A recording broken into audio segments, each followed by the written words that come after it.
ഇതിന്റെ അമരക്കാരൻ സുമൻ ചേട്ടനാണ്.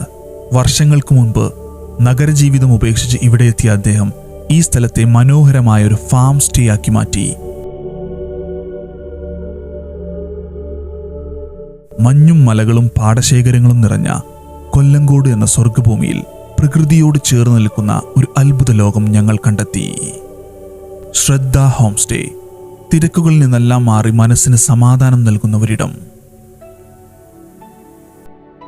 പ്രകൃതിയെ നോവിക്കാതെ ജൈവ കൃഷിയും നാടൻ രീതികളും അതോടൊപ്പം ചില കരകൗശല പരിപാടികളുമായി ഒരു വേറിട്ട ജീവിതശൈലിയാണ് ഇവിടെയുള്ളത്. ഇവിടെ ഞങ്ങൾ അതിഥികളല്ല, ഒരു കുടുംബത്തിലെ അംഗങ്ങളെ പോലെയാണ്. കാര്യങ്ങൾ നോക്കാൻ സുമൻ ചേട്ടനൊപ്പം വേറെയും കുറച്ചു പേരുണ്ട്. പിന്നെ നമ്മുടെ ഇളങ്കു ഇവിടുത്തെ പ്രധാനപ്പെട്ട ആകർഷണമാണ്. കൊല്ലങ്കോടിന്റെ ഭംഗി ആസ്വദിച്ച് വിഷമില്ലാത്ത ഭക്ഷണം കഴിച്ച് പ്രകൃതിയോട് ഇണങ്ങി ജീവിക്കാൻ ഇതിലും നല്ലൊരു സ്പോട്ട് വേറെയില്ല. കൊല്ലങ്കോട് വരുന്നവർ തീർച്ചയായും വിസിറ്റ് ചെയ്യേണ്ട ഒരു സ്ഥലമാണ് ശ്രദ്ധ ഫാം സ്റ്റേ.